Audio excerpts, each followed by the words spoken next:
ప్రభువైన యేసుక్రీస్తు నామమున మీ అందరికీ వందనాలు చెల్లిస్తూ ఉన్నా. అందరూ బాగున్నారు కదా? దేవుని వాక్యాన్ని చదువుకొని ప్రభు సన్నిధిలో ముందు కొనసాగుదామా? ప్రార్థన. మమ్మల్ని మిక్కిలిగా ప్రేమించిన మా ప్రియ పరలోకపు తండ్రి, నీకు వందనాలు చెల్లిస్తూ ఉన్నా.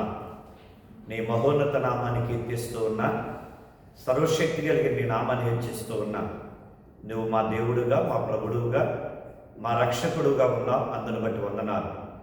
నీ సాన్నిధ్యమును బట్టి నిన్ను సన్నుతిస్తూ నీ సారూప్యంలోనికి మమ్మల్ని మారుస్తున్న పరలోకపు తండ్రి, ఈ ఉదయకాల సమయంలో మరి ఒక వారం నిన్ను ఆరాధించే గొప్ప ధన్యతనిచ్చినందుకు సన్నుతిస్తూ ఈ ఆరాధన పాల్పొందిన మా ప్రియబిడ్డలందరినీ, ఈ మాటలు వింటున్న మా ప్రియబిడ్డలందరినీ దీవించమని క్రీస్తు పేట అడుగుతున్న నా పరమ తండ్రి, ఆమేన్. దేవుని వాక్యాన్ని చదువుకున్న పరిశుద్ధ గ్రంథములో నుండి లూకా సువార్త 2వ అధ్యాయము 9వ వచనాన్ని మనం చదువుకొని ప్రభువుని స్తుతిద్దాం. లూకా సువార్త 2వ అధ్యాయం 9వ వచనం. ప్రభు దూత వారి వద్దకు వచ్చి నిలిచెను. ప్రభు మహిమ వారి చుట్టూ ప్రకాశించినందున వారు మిక్కిలి భయపడిరి. ఇది క్రిస్మస్ సందర్భంలో ఈ లూకా సువార్త 2వ అధ్యాయం అందులో నా 14 వచ్చిన వరకు వాక్యాలు మనం చదివి ప్రసంగాలు ఇస్తూ ఉంటాం. అయితే ఆ మాటలు కూడా చాలాసార్లు వినే ఉంటారు.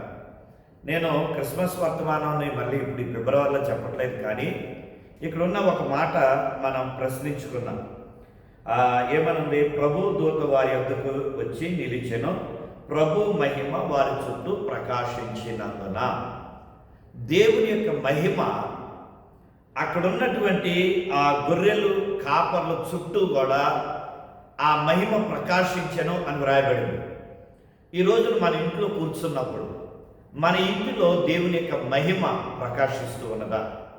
అలాగే మన మందిరానికి వచ్చినప్పుడు మందిరములో దేవుని యొక్క మహిమ చేత మనం నింపబడుచు ఉన్నామా అనేది మనం ప్రశ్నించుకోవాలి.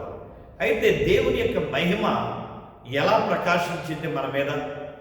ఏ విధంగా మనం జీవిస్తే ఆయన మహిమను మనం అనుభవించగలుగుతాం అని నేను దేవుని వాక్యాన్ని చదువుతూ ఉన్నప్పుడు 3 సందర్భాలను మీకు జ్ఞాపకం చేయాలని ఆశపడుతూ ఉన్నా.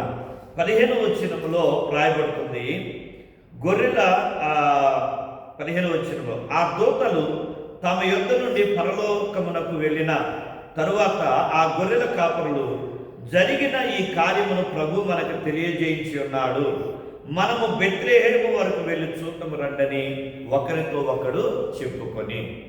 అంటే మొట్టమొదట దేవుని యొక్క మహిమ మన మీద ప్రకాశించాలి అంటే ఆ గొర్రెల కాపులు ఎలాగైతే దేవుని యొక్క మహిమలో ప్రకాశించబడిన ఆ మహిమలో వారు ఉన్నారో అలా మన కుటుంబం ఉండాలి అంటే మొట్టమొదటి మనం చేయవలసిన పని ఏంటంటే బెత్లెహేముకి మనం రావాలి అని వ్రాయబడుతుంది. బెత్లెహేము అనగా దేవుని యొక్క ఇంటికి మనం రావాలి. బేతేల్ అనగా దేవుని యొక్క ఇల్లు అని అర్థం. మరి బెత్లెహేము కూడా మన దేవుని యొక్క మందిరానికి రావాల్సిన వారమై ఉన్నాం. చాలామంది దినాల్లో మందిరానికి ఎలా వస్తూ ఉన్నారంటే ఆలస్యంగా వస్తారు. కొంతమంది ఒక వారం వచ్చి ఒక వారం మానేస్తారు. కొంతమంది నెలకు ఒక వారం టార్గెట్ పెట్టుకొని వస్తారు.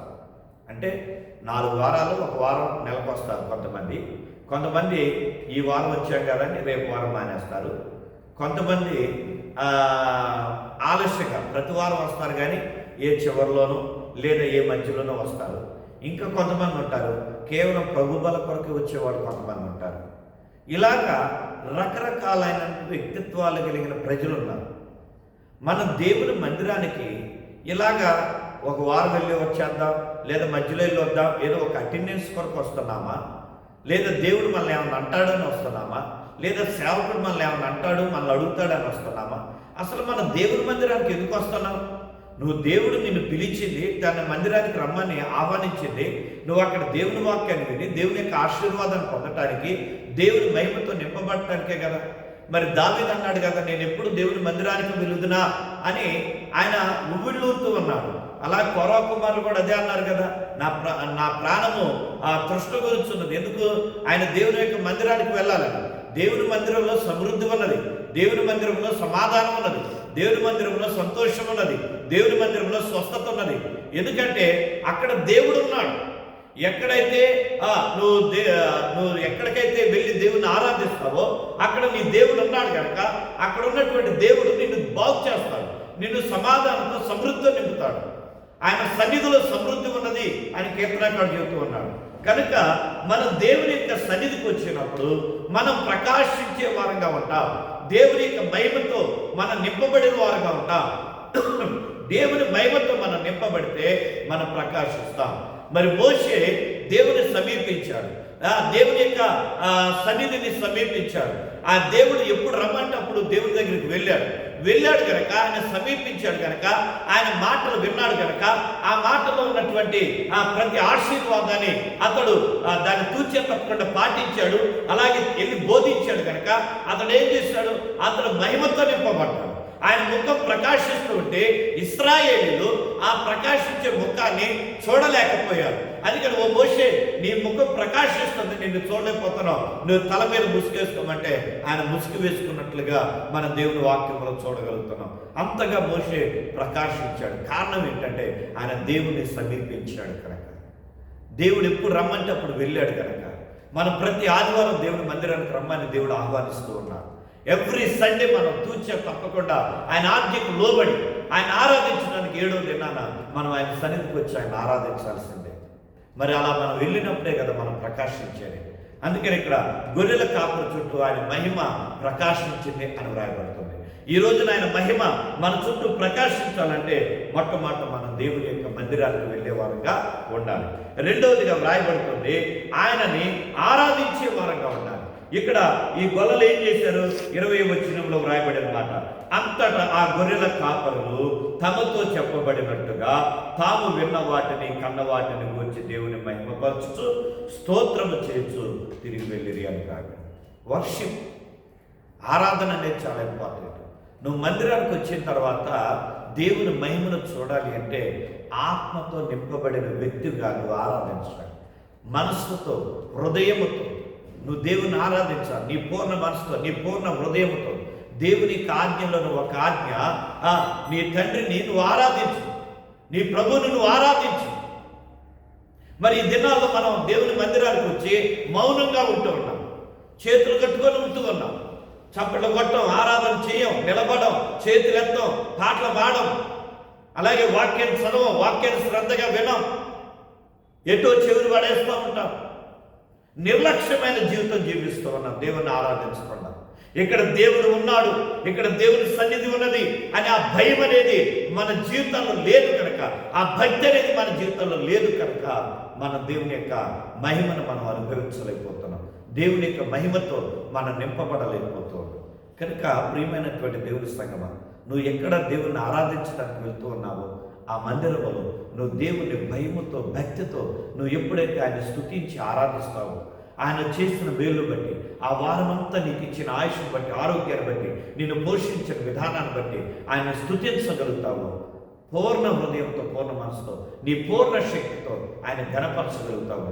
ఆ ఆరాధన దేవుడు అంగీకరించినప్పుడు నీవు మహిమతో నింపబడతావు, నువ్వు ప్రకాశించే వ్యక్తిగా ఉంటావు. అలాగే దేవుని యొక్క వాక్యం చెబుతూ ఉన్నది. మరొక వచనాన్ని చదువుకున్నామా? 17వ వచనాన్ని చదువుతున్నా చూడండి. లూకా సువార్త 2వ అధ్యాయంలోని 17వ వచనము, వారు చూచి ఈ శిశువును గురించి తమతో చెప్పబడిన మాటలు ప్రచురము చేసిరి అని వ్రాయబడుతుంది. 3వ మాట ప్రచురము చేసిరి అంటే ప్రకటించి. మనం విన్న వాటిని ప్రకటించాలి, నువ్వు పొందుకున్న వాటిని మనం ప్రకటించాలి.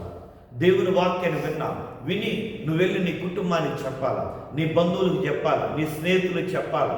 అలాగే నువ్వు ఏ సాక్ష్యాన్ని పొందుకున్నావో, ఏ మేలును పొందుకున్నావో, నేను నమ్మిన దేవుడు నాకు ఈ మేలు చేశాడు, నా పట్ల ఇలాంటి అద్భుతమైన కార్యం జరిగించాడు, నన్ను ఇలా స్వస్థపరిచాడు, ఇరుగు నా సమస్య నుండి నన్ను ఇలా విడిపించాడు, ఇరుగు నాకు ఇలా రక్షణ అనుగ్రహించాడు, నా పాపాన్ని ఆయన తన రక్తంతో కడిగివేశాడు.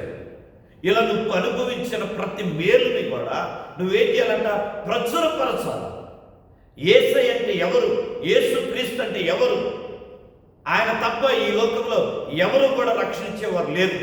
ఆయన ద్వారా తప్ప మన నిత్యత్వానికి వెళ్ళలేము. నేనే జీవము, నేనే మార్గము, నేనే సత్యము అని ప్రభు సెలవిచ్చారు.